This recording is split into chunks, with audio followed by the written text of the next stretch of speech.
Hi, it's Victoria Cunningham Downey here from Stretch Body Mind, and you might be able to see Foxy just behind me here.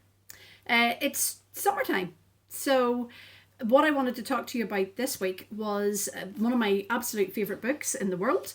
It's called, you'd probably not be able to see it very well here, but it's The Way of the Happy Woman by Sarah Avant Stover, and it's subtitled Living the Best Year of Your Life. So for every season, she gives you different yoga routines, she gives you recipes, and she gives you reflections as well. So I'm going to read you some of the summer reflections. I just think it's very interesting. And this is why.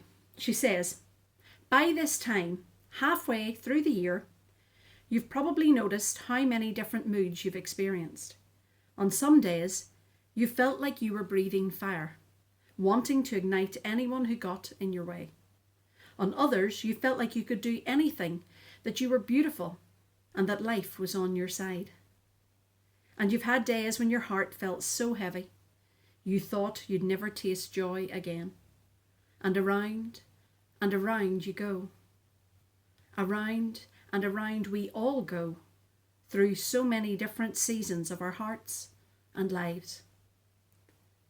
To help you reflect on what you've learned through your brave participation in all these practices, let's take some time now to notice all that has transpired in the last few months. Since summer is the season to receive and to celebrate, find simple ways to honour your accomplishments. The mid-year, any time between the 1st of June and the 21st of June, which is the midsummer, is, we're leading up to that longest day of the year. After the 21st of June, the nights start to get shorter again, leading us right up to the 21st of December.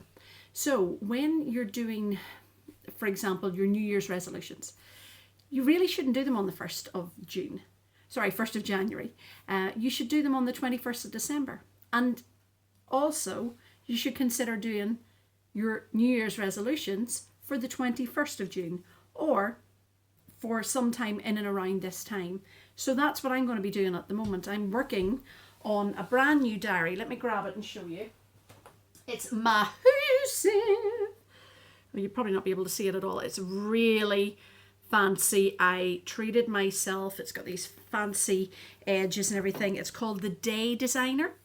And it's actually, it runs from May 2015 right through until April 2016. So I got it just mid-May there, and it's subtitled The Strategic Planner and Daily Agenda for Living a Well-Designed Life.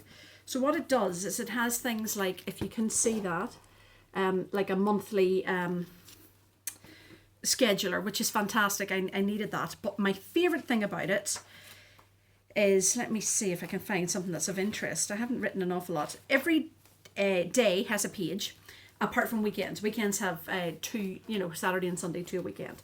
So here's a day and here's a weekend. So we'll look at the day first. Oh yeah, and it does that. It folds all the way over. So at the top, you've got your today's top three. The top three usually come from this, which is the to-do list. So on this side, you've got your today, which is scheduled from 5 a.m. to 9 p.m., which is perfect for me. Obviously, the 5 a.m. is never getting done, but my classes run up until the evening, so it gives me time to schedule those things in. So there we go. Got the train to Glasgow, was getting a physio appointment. Exciting times. Obviously, I wasn't very busy, didn't have a lot of to-dos, but I love that there's check boxes, so you can say, yep, I've done that. And then usually in your to-dos, you can choose your top three and put them in there. In this little part here, she's got due, dinner, dollars, and don't forget. So that can be how much money you earned if you're self-employed, for example.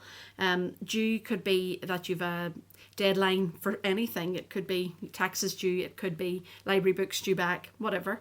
Dinner, I wrote, not on this one, but I like scrambled egg on toast or whatever.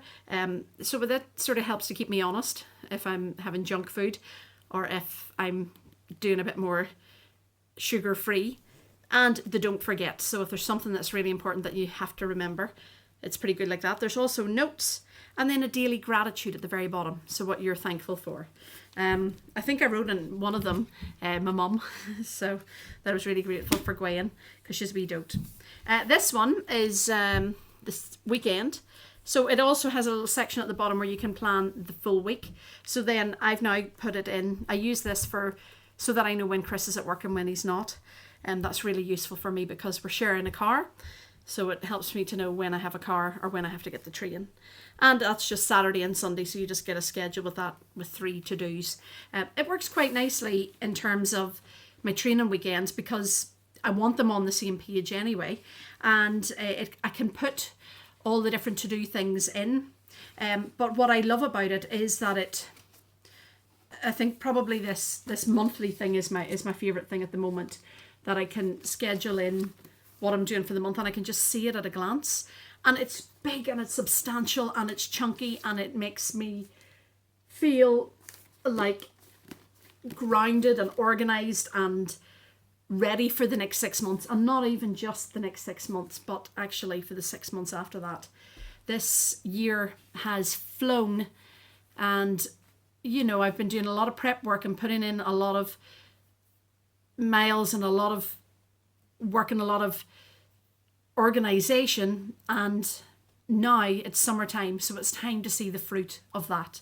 So show me your diary. Let me see how you're getting scheduled. This gets us ready. If we do our scheduling in June, then we get to have our summer and relax, and then when we get to September, that sort of back to school feeling, you know where you're going, because once you get into September, it's a big rush straight into Christmas, and then your year's over. It's like, what? So yeah, I hate to do that when it's only just June and we still haven't technically we're in summer and we still haven't had a spring yet, but that's what I'm talking about this week. So hope you enjoyed that little glimpse of my planner, and if you are interested in finding out about living in a more natural way, I highly recommend this book, The Way of the Happy Woman by Sarah Avant Stover. I have mentioned it before, I've reviewed it and everything. It is just one of my all-time favourites. She's also bringing out a new book sometime this year, and I'll definitely be reviewing that. So that's me signing out, and I'll chat to you next week. Bye.